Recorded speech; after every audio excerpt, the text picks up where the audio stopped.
अभी के दौर में, इसलिए कि वह शिक्षक कहाँ से चयनित हो गया है, बीपीएससी से चयनित हो गया है। मैं सभी लोगों को धन्यवाद देता हूँ। मुख्यमंत्री नीतीश कुमार जी के बारे में क्या कहिएगा? क्या करने आ रहे हैं, सभी का टेंडर हो गया, टेंडर फाइनलाइज भी हो गया है, काम भी शुरू होने जा रहा है। उनके प्रति हमारी कोई बुराई है ना, हमारे दिल में कोई बुराई है, और उसका जो मूल समस्या है उसको मैंने बहुत नज़दीक से देखा।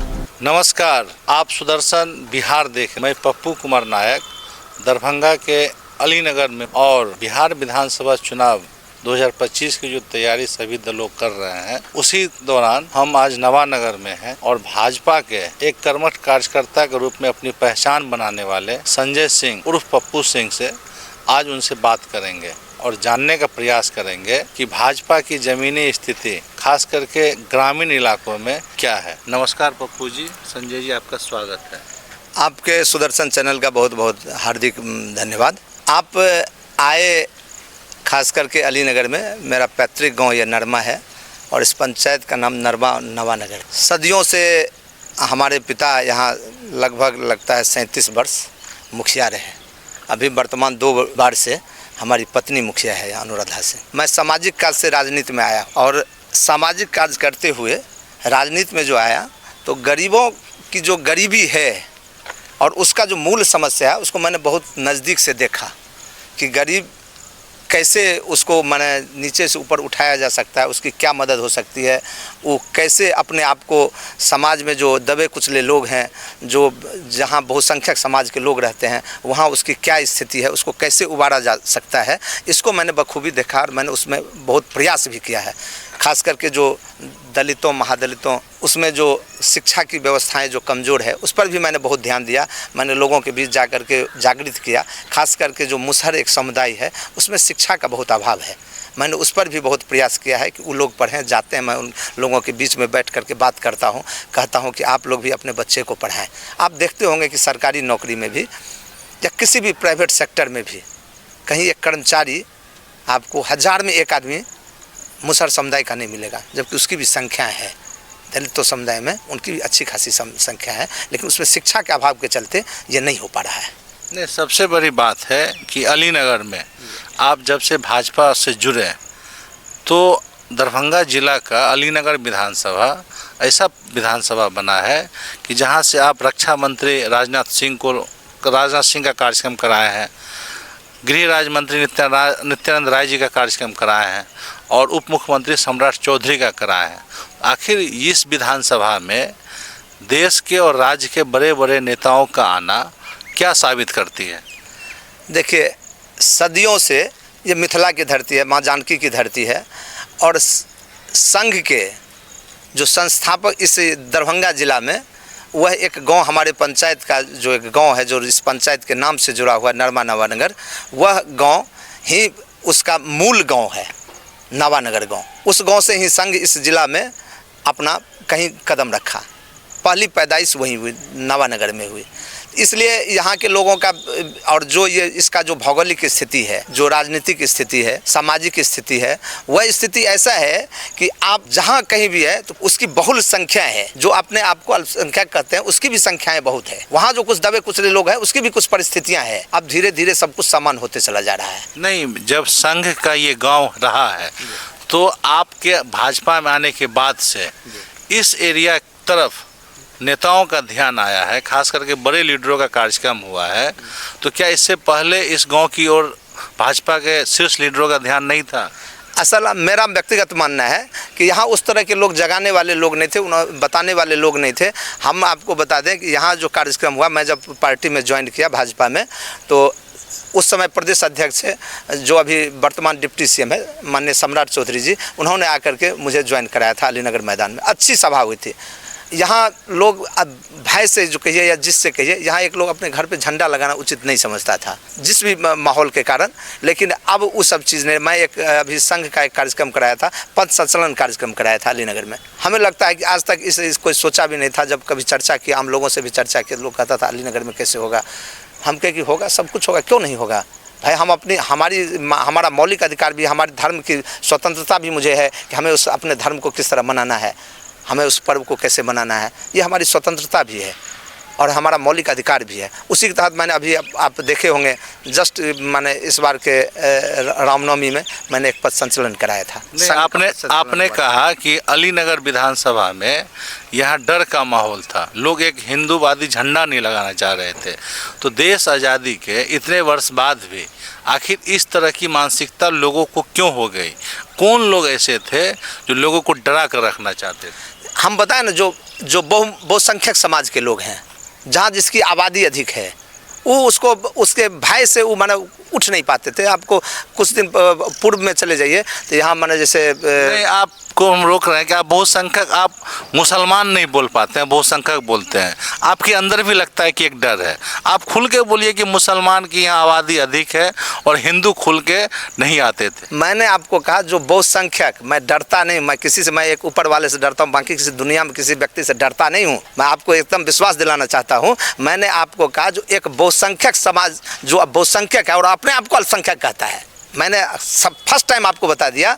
मैं किसी धर्म जब यहाँ हिंदू की आबादी अधिक है तो फिर क्यों वो डरती थी? नहीं, हमने आपको कहा कि जहाँ बहुसंख्यक आबादी उसकी है, जिस पंचायत में, जिस गांव में, वहाँ इस तरह का माहौल था। खास करके अलीनगर ब्लॉक में इस तरह का मैक्सिमम जगह इस तरह का माहौल था। वो माहौल धीरे धीरे समान होती चली गई और लोगों ने जो बड़े नेता हैं, जो राष्ट्र के नेता हैं, चाहे वो नित्यानंद जी हो, चाहे सम्राट जी हो, चाहे हमारे राष्ट्रीय अध्यक्ष रह चुके अभी रक्षा मंत्री हैं राजनाथ सिंह जी हों, उन्होंने यहाँ आने का माने स्वीकृति दिया। इसलिए इस धरती से हम लोगों का बहुत माने आभार व्यक्त करते हैं।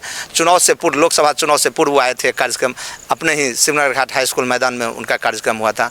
अभी नित्यानंद राय जी का आपातकाल पर जो कांग्रेस जो आपातकाल लाई थी उसके अगेंस्ट में एक कार्यक्रम हुआ था जो पाली के रणपट्टी मैदान में हुआ था। अच्छी कार्यक्रम हुई। मैं मानता हूं कि ऊपर के लोगों ने भी जाना कि नहीं, इस जगह को जगाना जरूरी है, इस जगह में जाना जरूरी है। नहीं तो क्या इन नेताओं के कार्यक्रम के आने के बाद से हिंदुओं में जागृति आई है, उनकी भावना बदली है? सभी लोगों में जागृति आई है और ख़ास करके जो अल्पसंख्यक वर्ग है उसमें भी जागृति आई है। अब वो भी समझते हैं कि इनका भी मौलिक अधिकार, इनके अधिकार का हनन नहीं करें, हम इनको भी अपना काम करने दें, इनको भी अपने धर्म को मनाने दें, उसमें भी जागृति हुई है। नहीं, एक बार दुर्गा पूजा के समय में हमें याद है कि वह शायद 2012 या 13 का साल रहा होगा, उस समय यहाँ दंगा भी हुई थी जिसमें आप काफ़ी सक्रिय भूमिका निभाकर लोगों को मदद किया था।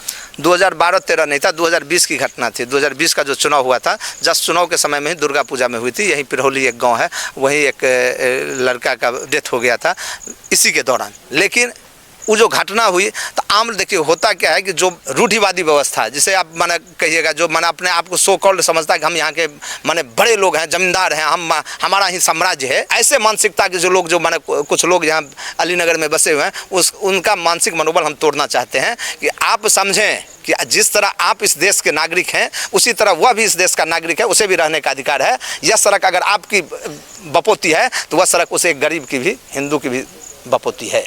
आप उसे उस जाने से नहीं रोक सकते हैं। ये भारत है और ये बात आपको समझना पड़ेगा और ये नरेंद्र मोदी की सरकार है, ये बात आपको समझना पड़ेगा। इसलिए हम सभी लोगों से आग्रह निवेदन सब लोगों से करते हैं, सभी धर्मों के लोगों से, कि आप जैसे रहते हैं, आपको ना आपके धर्म के प्रति हमारी कोई बुराई है, ना हमारे दिल में कोई बुराई है, इसलिए आप भी मेरे धर्म को जिस तरह से लोग मनाता उस तरह से मनाने दें।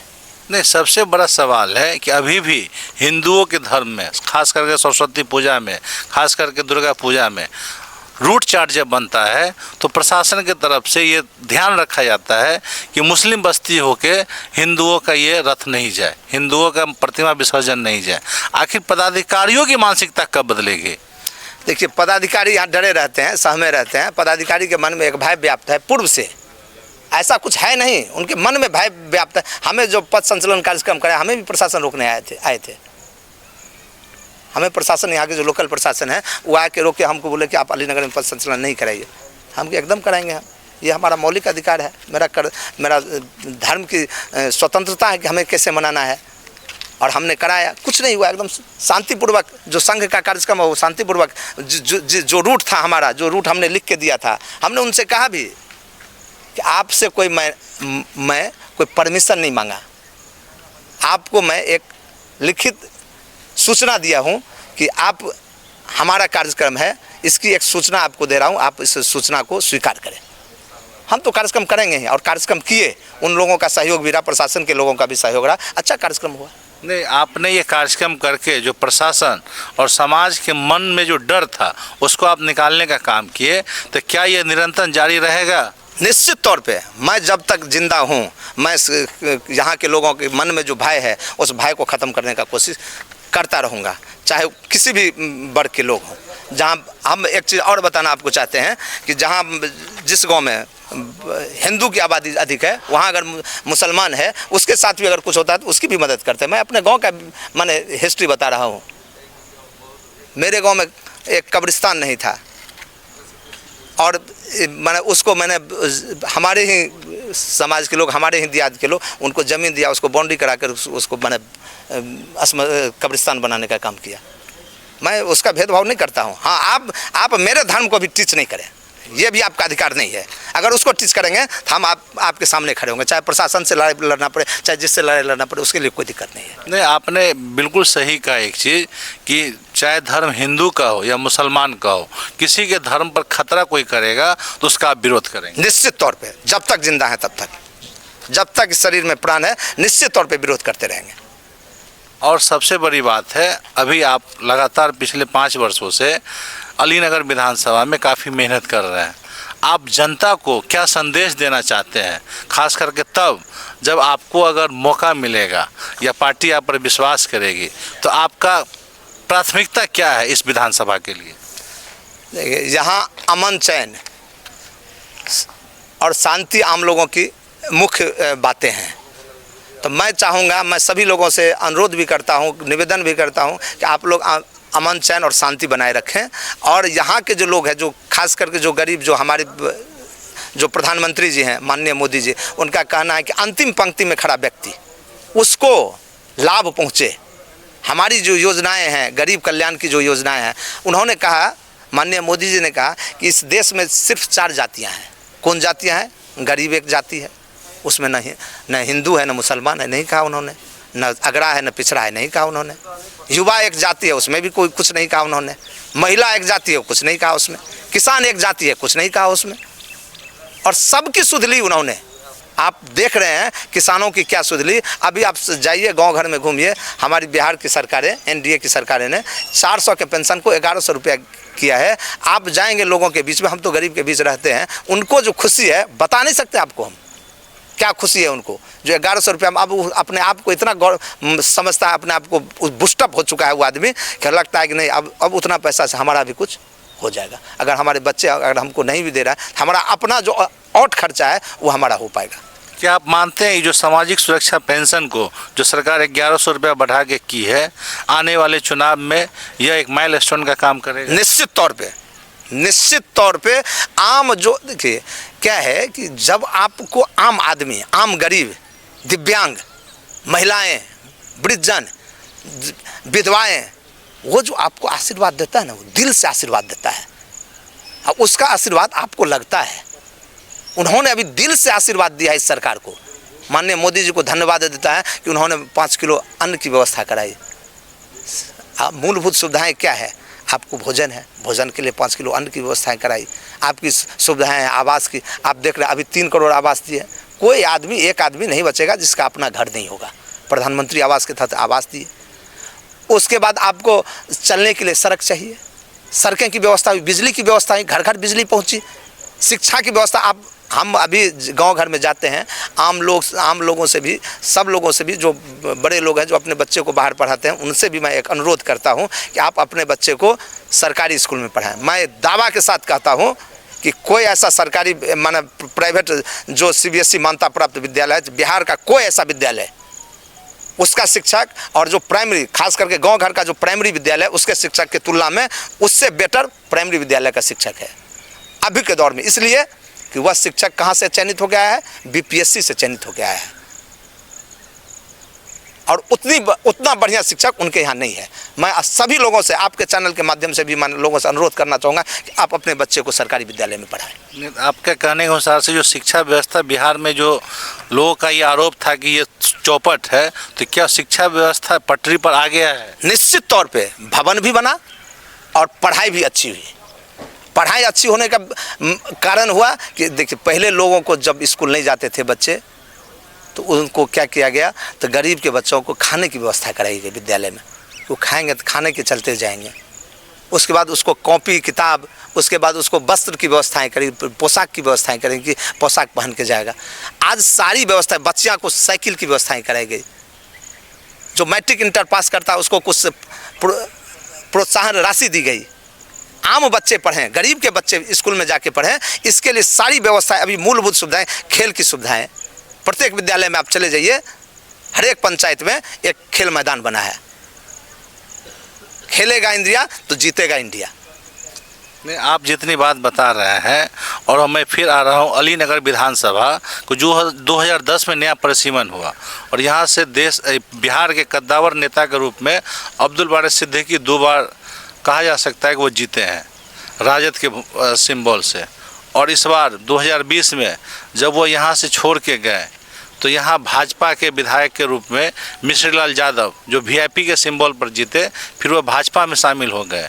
और अभी पार्टी, या ये कहें पार्टी में तो वो हैं, लेकिन विधानसभा में एक मामले में उनको निष्कासित कर दिया गया है। तो इस बार अलीनगर विधानसभा में जनता क्या चाहती है? जनता चाहती है कि यहाँ जो अपने पार्टी का लोग लड़े वह हमारा लोग लड़े, जो हमारे बीच का आदमी हो वह लड़े। यहाँ ये लोगों की माने इच्छाएं हैं। जब गांव समाज में जाते हैं तो लोग चर्चाएं करते हैं कि बाहरी लोगों को नहीं लड़ाया जाए, यहाँ के लोकल लोगों को लड़ाया जाए। ये यहाँ के लोगों की इच्छाएं हैं। बाकी हमारी पार्टी है, पार्टी संगठन तय करती है कि किसे लड़ाना है।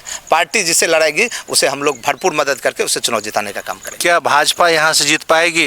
निश्चित तौर पर अपार बहुमत से जीतेगी, मैं आपको आश्वस्त करता हूँ। और चुनाव के बाद फिर आएंगे आप, मैं आमंत्रण करता हूं आपको। शायद बड़ा बोलने हो जाए, भगवान माफ़ करे, बिहार में अगर 2-4 सीटें जीतेगी उसमें सबसे अधिक मार्जिन से 1-2 से 5 के सीरियल में रहेगा ये सीट। चलिए, आपको काफ़ी विश्वास है और आपने काफ़ी मेहनत किया है। तो अब जनता को आपसे मैं अंतिम सवाल पूछ रहा हूँ, जनता को आप अंतिम संदेश क्या देना चाहते हैं? यहाँ कुछ समस्याएं, कुछ जो बची हुई समस्याएं हैं, जो काम की समस्याएं, गरीब की समस्याएं हैं, उस समस्या का निरंतर प्रयास करके हम लोगों से कहते हैं कि जो माननीय मोदी जी का जो सपना है उसको साकार करना। जो लाभ जन जन तक पहुंचा, जो उनके द्वारा पहुंचा, जो कभी प्रधानमंत्री राजीव गांधी कहा करते थे कि हम अगर 100 रुपया भेजते हैं तो मात्र 15 रुपया पहुँच पाता है यहाँ से, उसको उन्होंने एक बार में जनधन अकाउंट खोल करके सारे लोगों के अकाउंट में 100 का 100 रुपया पहुंचाने का काम किया। ये है मोदी। और आप अभी देखे होंगे कि अभी अपने देश में कुछ आतंकवादी लोग आए और हमारी बहनें, बेटियां, माताएं का सिंदूर उजाड़ के चले गए यहाँ से। तो माननीय मोदी जी ने उस ऑपरेशन का नाम दिया ऑपरेशन सिंदूर, और हमारे देश की बेटियां ने जाके उसके सारे 9 जो आतंकवादी ठिकाने सारे को ध्वस्त करके, और हमारे देश के जो विदेश मंत्री हैं उन्होंने उनसे कहा कि मैं तुम्हारे 9 आतंकी ठिकाने को ध्वस्त कर दिया हूं, लेकिन तुम्हारे एक भी आम जन को किसी भी प्रकार की क्षति नहीं पहुंची। ये है भारत। ये दुनिया को समझना पड़ेगा भारत क्या है, अब भारत की ताकत क्या है। आज भारत देश की 4थी अर्थव्यवस्था बनी। ये दुनिया को समझना पड़ेगा। किसी के बल बूते, किसी के धमकाने से ये देश डरने वाला नहीं है। समय था, देश के प्रधानमंत्री जाके ठीक से बात नहीं कर पाते थे, अपनी बात नहीं रख पाते थे। आज अगर हमारा देश का प्रधानमंत्री जाता है तो हमें, इस देश के लोगों को गौरव होता है, नहीं मेरे प्रधानमंत्री का सम्मान हो रहा है। दुनिया सम्मान करती है ऐसे प्रधानमंत्री को। इसलिए दुनिया के सबसे लोकप्रिय नेता, और मुझे इस बात का गर्व होता है कि मैं इस पार्टी का सदस्य हुआ हूं जो दुनिया की सबसे बड़ी पार्टी है, उस पार्टी का सदस्य मैं बना। इसके लिए मैं माननीय मोदी जी को, मैं जेपी नड्डा जी को, अमित शाह जी को, राजनाथ जी को, और खास करके बिहार के जो दिलीप जायसवाल जी हैं और विजय सिन्हा जी हैं, हमारे डिप्टी सीएम सम्राट चौधरी जी हैं, मैं सभी लोगों को धन्यवाद देता हूं कि मुझे इस पार्टी का सदस्य बनने का मौका दिया। मुख्यमंत्री नीतीश कुमार जी के बारे में क्या कहिएगा? मुख्यमंत्री जी काम अच्छा कर रहे हैं। अब लोग क्या कहते हैं उसके बारे में मैं नहीं जानना चाहता हूं। आप शहर जमी पे आप अभी देखे होंगे, कुछ दिन पहले एक यात्रा निकाले थे और अभी आज से एक यात्रा निकल रही है। जितना काम उन्होंने उस समय में लोगों के बीच में स्वीकार करके गया था, लोगों से कमिट करके गया था कि मैं ये योजनाएं आपके यहाँ करूँगा, आज से आप समस्तीपुर में आज से शुरू हो गया, उसका शिलान्यास होने जा रहा है। सारी योजनाएं जितना उन्होंने करके गया था, वादा करके गया था, वादा पूरा करने आ रहे हैं। सभी का टेंडर हो गया, टेंडर फाइनलाइज भी हो गया है, काम भी शुरू होने जा रहा है। ये है एनडीए की सरकार। आपको समझना पड़ेगा। हम एक बात आपको यहाँ अलीनगर के बारे में बता देना चाहते हैं। यहाँ के युवाओं, छात्रों, शिक्षा के मामले में बहुत दिनों से एक मांग थी कि एक यहाँ पर डिग्री कॉलेज हो। हर एक बार इलेक्शन के टाइम में छात्र, युवा, नौजवान यहाँ के इसके लिए अपनी बात रखते थे। लगभग जस्ट लाइक छोटा मोटा माने आंदोलन तो नहीं कहें उसको, लेकिन बैठक करके विरोध प्रदर्शन कर रहे थे। इस बार मैंने एक दिन सम्राट जी से मिला था, माननीय डिप्टी सीएम से, उनसे कहा भी था, एक आवेदन भी दिया था उनको। लेकिन सरकार ने ऐसी व्यवस्थाएं की कि अब पूरे बिहार में जितना भी ब्लॉक है वहाँ एक डिग्री कॉलेज होगा। नहीं, ब्लॉक में अभी जो सरकार ने की है वो प्रत्येक ब्लॉक में एक डिग्री कॉलेज बनेगा। ये सरकार की घोषणाएं हुई है, वो अमल नहीं हो पाई है, अब उसका अमल हो जाएगा। तो ये थे संजय सिंह उर्फ पप्पू, जिन्होंने अलीनगर विधानसभा के बारे में और विकास कार्यों के बारे में अपनी बात रखी। चूँकि नज़दीक विधानसभा है और पिछले कई वर्षों से ये मेहनत कर रहे हैं। पार्टी इनको अपना उम्मीदवार बनाती है या नहीं बनाती है, लेकिन इनकी जोश, खरोश, ऊर्जा से ऐसा लगता है कि पार्टी इन्हें जो सम्मान देगी, पार्टी इन्हें जो आदेश देगी, उस पर ये काम करेंगे। और मैं आपको फिर इसी तरह आने वाले दिनों में ऐसे ही ज़मीनी कार्यकर्ताओं से रूबरू कराऊंगा। तब तक के लिए धन्यवाद। आपका नमस्कार।